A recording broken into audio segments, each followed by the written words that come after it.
In the annals of American military history, few periods match the sheer bleakness and institutional dysfunction experienced by the Army of the Potomac in January of 1863. This was a critical window, a moment when the primary instrument of the Union war effort in the Eastern Theater teetered on the brink of disintegration. The context for this crisis cannot be overstated. The United States was entering the third year of a civil war that many had predicted would only last a few months. The political landscape had shifted dramatically with the issuance of the Emancipation Proclamation, which took effect on January 1st, 1863, and transformed the war from a conflict over Union into a crusade against slavery. A shift that was not universally embraced by the rank and file of the Army, nor by its conservative officer corps. Externally, the Union faced a triumphant Confederacy. General Robert E. Lee's Army of Northern Virginia appeared invincible after the slaughter at Fredericksburg in December. Internally, the Army of the Potomac was rotting. Desertion rates had skyrocketed. Discipline was unraveling. And the soldiers' confidence in their commanders had evaporated. And so in today's episode, we'll take a look at the events that led up to and followed an aborted offensive in January of 1863. We'll look at the strategic logic behind Ambrose Burnside's plan for that offensive, as well as the meteorological phenomenon that doomed it and the unprecedented insubordination of his lieutenants, Generals Joseph Hooker, William Franklin, and Baldy Smith, who actively worked to undermine the operation. It culminates in the dramatic confrontation between Burnside and President Abraham Lincoln, leading to one of the most significant command shakeups of the Civil War.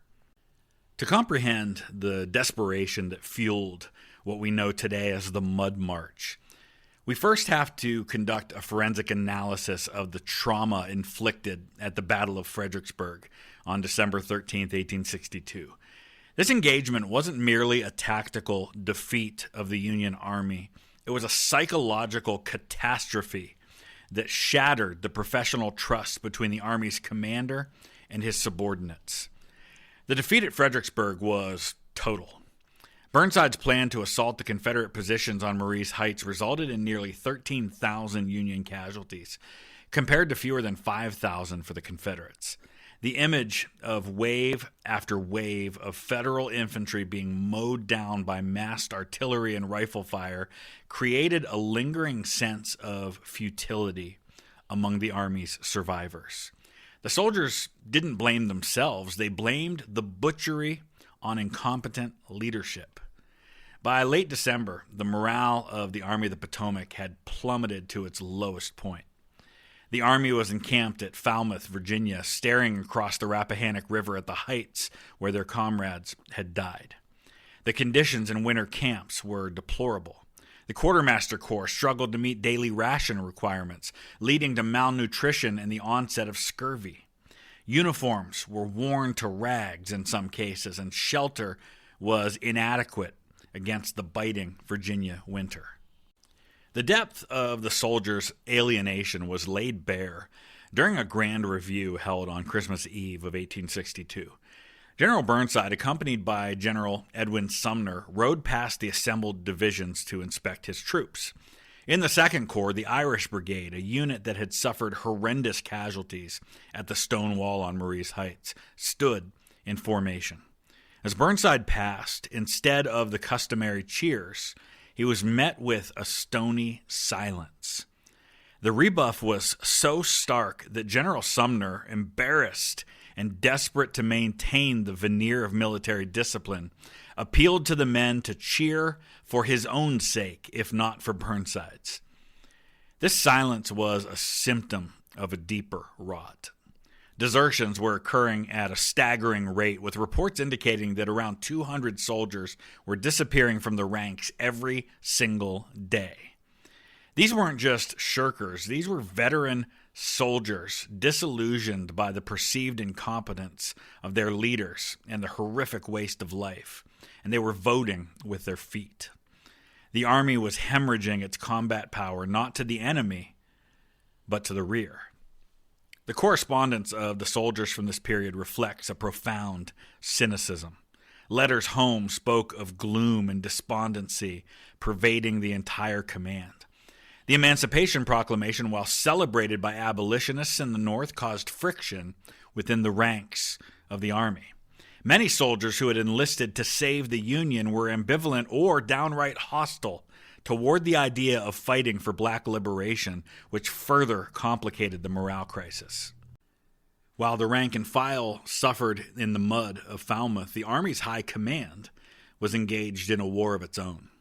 General Burnside, who had accepted the command of the Army with great reluctance, having twice refused it before, found himself isolated and besieged by his own lieutenants. The core of the opposition to Burnside came from a faction known as the McClellan faction, primarily represented by Major General William B. Franklin, commanding the Left Grand Division, and Major General William F. Baldy Smith, who commanded the 6th Corps. These officers were devotees of George B. McClellan, the charismatic but overly cautious commander that Burnside had replaced back in November. They viewed Burnside as a usurper and an intellectual inferior, a man whose aggressive instincts lacked the necessary tactical sophistication to lead the Army. Following Fredericksburg, Franklin and Smith didn't just criticize Burnside in private. They actively sought to block his future initiatives. They engaged in a campaign of whispers and delays, questioning orders and spreading defeatism among their staff officers. Accounts suggest that Franklin's headquarters became a center of sedition, where staff officers talked outrageously about the incompetence of their Army commander. But if Franklin and Smith were the passive-aggressive obstructors, Major General Joe Hooker was the active agitator. Commanding the Center Grand Division, Hooker was widely known by this time as Fighting Joe, a moniker that many thought reflected his aggressive combat record, but was actually the result of a mistaken interpretation of a newspaper article, which really said fighting, Joe Hooker, to describe the fact that he was in fact fighting. Hooker made no secret of his desire for Burnside's job. He spoke loudly and often to newspaper reporters, which was a breach of military etiquette that bordered on insubordination. Hooker's criticisms weren't limited to military strategy. He attacked the Lincoln administration itself, famously declaring that the government in Washington was imbecile and played out. These are some of the same kinds of things that George McClellan had been saying. In a statement that would later become infamous, he asserted that the Republic was failing and the country needed a dictator to seize control and win the war. This rhetoric, circulating through the press and the Army, further undermined Burnside's tenuous authority. This dissent within the officer corps culminated in an event that historian William Marvel and others characterize as a mutiny. In late December 1862, two brigadier generals, John Newton and John Cochrane, took the extraordinary step of bypassing the chain of command to intervene directly with the President of the United States. Newton commanded a division in the 6th Corps, and Cochrane commanded a brigade in that same corps. They were both subordinates of Franklin and Smith. Using Cochrane's political connections, he was a former Democratic congressman from New York, they secured an audience with President Lincoln. This meeting was a pivotal moment in the crisis. Newton and Cochrane presented themselves as patriots acting to save the Army from destruction. They informed Lincoln that the Army of the Potomac was in a state of great dejection and demoralization. More critically, they revealed that General Burnside was planning a new offensive movement across the Rappahannock. They argued that the Army had no faith in Burnside and that any attempt to attack Lee's entrenched positions would result in a disaster worse than Fredericksburg. The generals essentially told their commander-in-chief that his field commander was incompetent and that the Army would not fight for him. This was a stunning betrayal of military hierarchy. While they framed their actions as in the best interests of the Army, Burnside would later interpret it, and many would agree with him, that it was treasonous insubordination. President Lincoln, already burdened by the war's stagnation and the political pressure of the Emancipation Proclamation, was deeply disturbed by this intelligence. He couldn't ignore the warning that the Army's morale was shattered.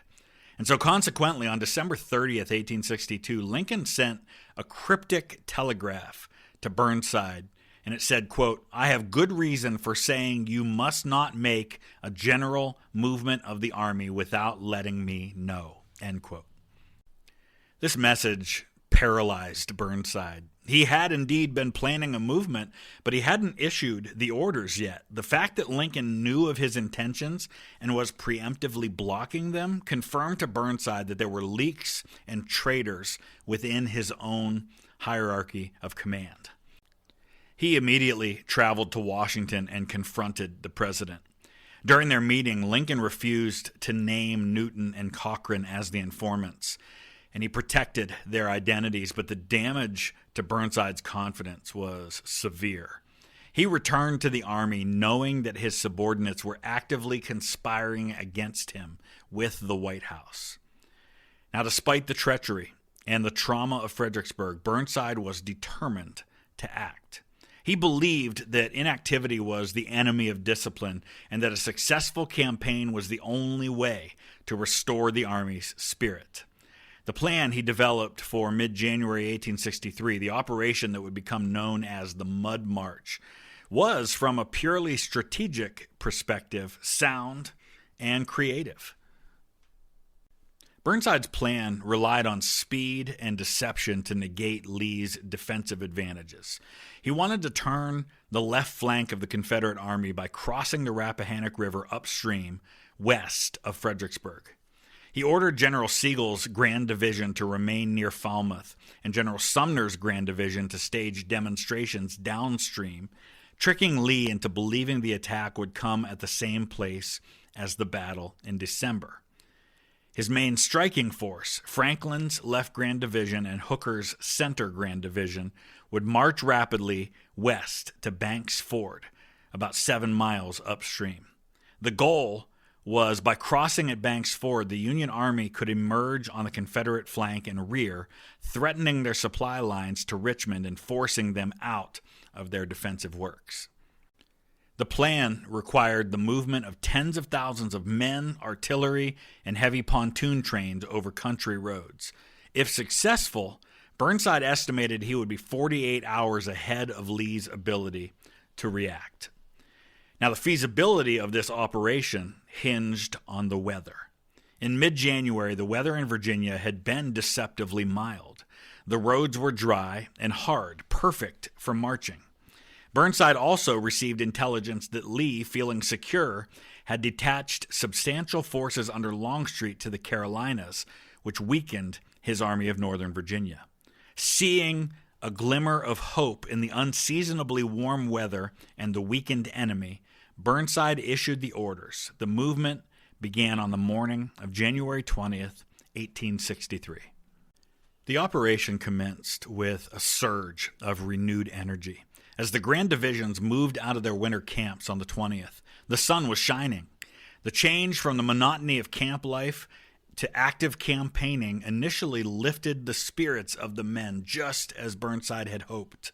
For a few hours, the Army of the Potomac looked like a formidable machine of war once again. The columns moved swiftly toward the upper fords. The artillery rolled easily over the frozen, hard-packed roads. By the evening of that first day, the vanguard of the army had reached the vicinity of the crossing points, concealed behind the hills near the river. The pontoon trains were in position. The Confederates appeared unaware of the massive hook swinging toward their flank. Burnside's gamble seemed to be paying off. But as darkness fell, the wind shifted. The temperature dropped, and the sky turned an ominous gray. The glimmer of hope was about to be extinguished by the elements. Around 7 p.m. on the evening of January 20th, the rain began to fall. This wasn't a passing shower. It was the onset of a violent nor'easter. a cyclonic winter storm characteristic of the mid-Atlantic coast. The rain fell in sheets, driven by high winds, and continued relentlessly through the night and into the next 2 days. The impact of this sustained deluge on the road network of 1863 Virginia is difficult for the modern mind to fully grasp. These weren't gravel or paved roads. They were dirt tracks cut through the region's distinctive red clay. When dry, this clay was hard as brick. When saturated, it transformed into a viscous, bottomless paste that acted like quicksand. Lieutenant Theodore Dodge of the 119th New York Infantry recorded the horror of the transformation in his diary when he wrote, "You have no idea of how soon the roads turn from good to bad here in Virginia. The clay soil is hard and the very best for marching on in favorable weather, but let it rain but an hour, and the mud is worse than anyone who has not been in Virginia can conceive of." By the morning of January 21st, the offensive had ground to a literal halt. The magnificent army that had marched out the day before was now trapped in a sea of mud.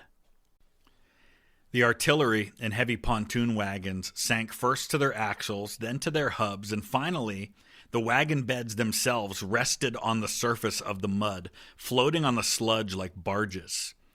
The suffering of the animals was grotesque. Teams of horses and mules flailed in the muck until they died of exhaustion.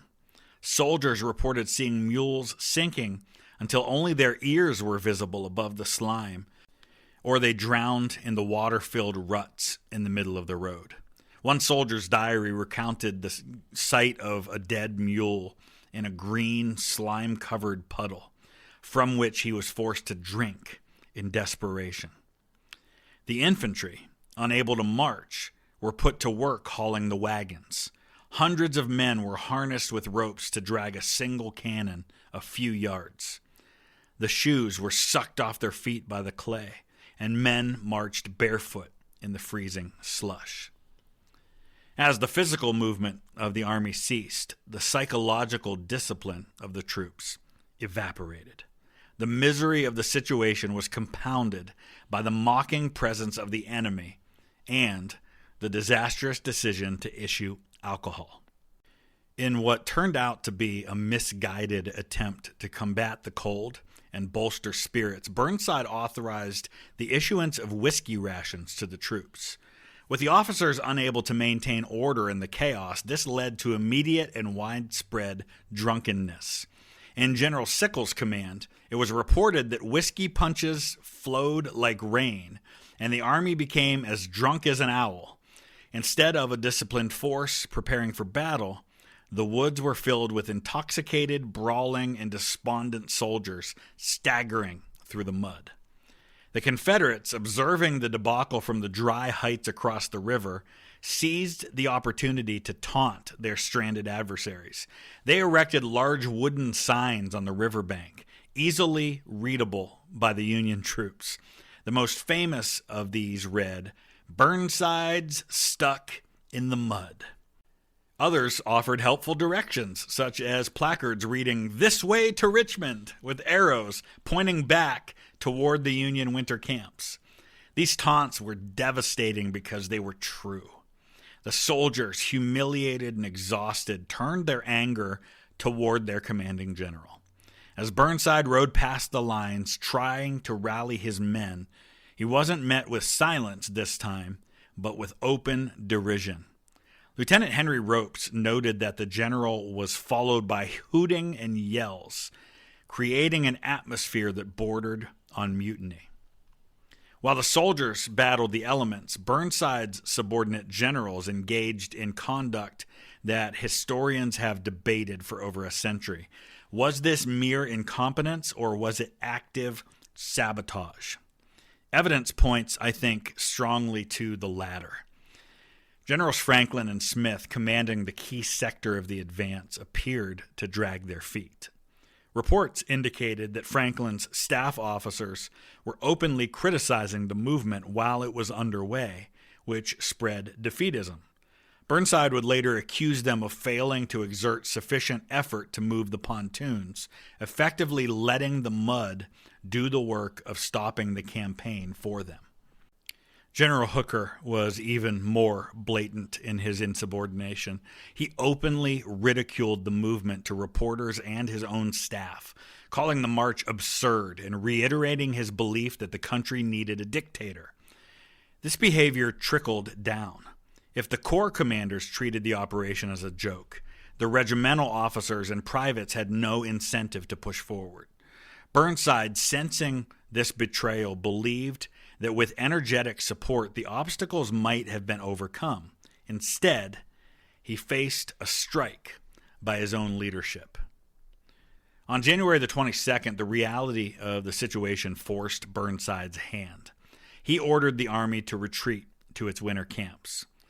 The return march was a humiliation. The army slogged back to Falmouth, leaving behind dead horses, abandoned wagons, and the last shreds of its self-respect. Burnside returned to his headquarters in a state of cold, controlled fury. He was a man who had reached his breaking point. He determined that the failure was not solely due to the weather, but to the systematic insubordination of his generals. He decided to purge the Army's high command.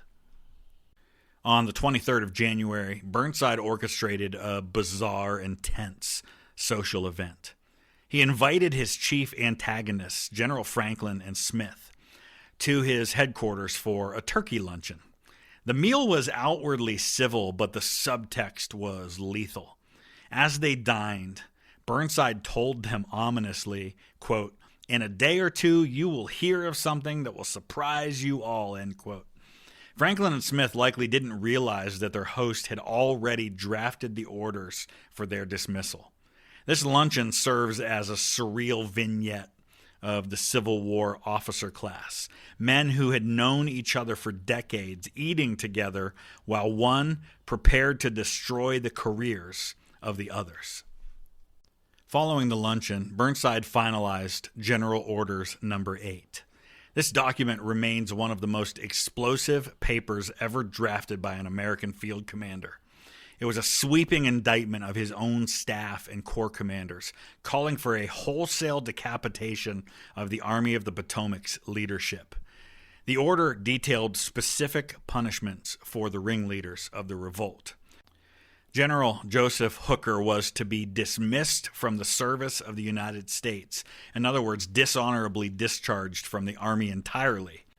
The order cited him for unjust and unnecessary criticisms, creating distrust, and being unfit to hold an important commission during a crisis like the present.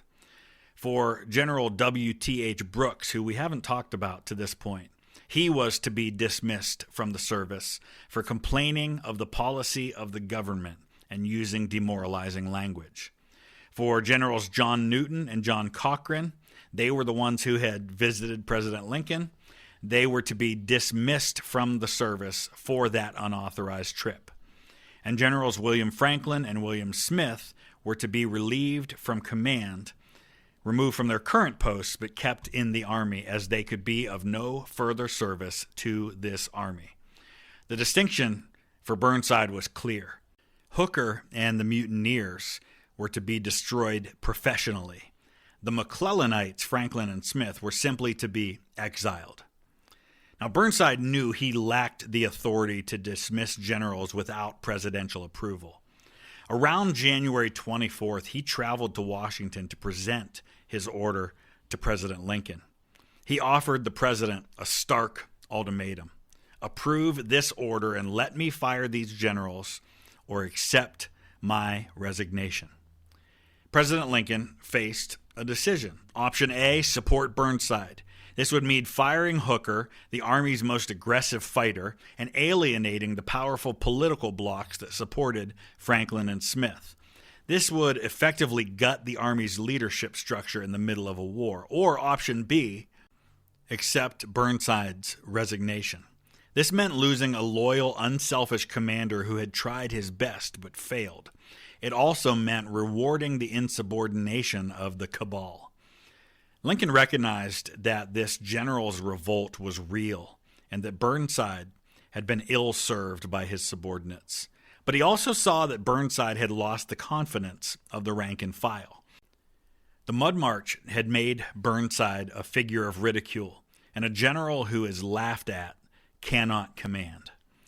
Lincoln chose a middle path. He accepted Burnside's resignation and reassigned him to the Department of the Ohio rather than dismissing him. But he did not let the conspirators off lightly. While he gave the command of the army to Hooker, he also effectively banished Franklin and Smith, removing the obstructionist McClellan clique from the Army of the Potomac forever. On January 26, 1863, the orders were issued. Burnside was out, and Hooker was in. In appointing Hooker, Lincoln wrote one of the most famous letters in presidential history. He didn't ignore Hooker's treacherous behavior toward Burnside. Instead, he confronted it directly. He wrote to Hooker, quote, "I have heard, in such way as to believe it, of your recent saying that both the army and the government needed a dictator. Of course, it was not for this, but in spite of it, that I have given you the command. Only those generals who gain successes can set up dictators. What I now ask of you is military success, and I will risk the dictatorship." End quote. He went on to further admonish Hooker, saying, quote, "You have done what you could to thwart him. By this you have done a great wrong to the country and to a most meritorious and honorable brother officer." End quote. The Burnside Mud March, as it has come to be known in history, is often remembered as a farce, a story of stuck mules and whiskey riots. However, its historical significance is profound. It was the catalyst for a necessary purge in the Army of the Potomac.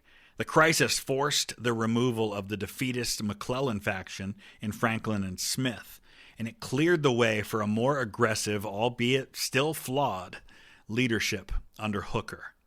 For the soldiers, the Mud March was the bottom of the abyss. They had survived the slaughter of Fredericksburg only to be defeated by the rain. But the army didn't dissolve. It endured the mud, the incompetence, and the politics, emerging from the winter of 1863 to fight again at Chancellorsville and eventually to win a great triumph at the Battle of Gettysburg. The resilience of the common soldier, trudging through mud and despondency, while his generals bickered over turkeys and treason, remains the enduring legacy of those wet, miserable days of January 1863. Thanks for listening.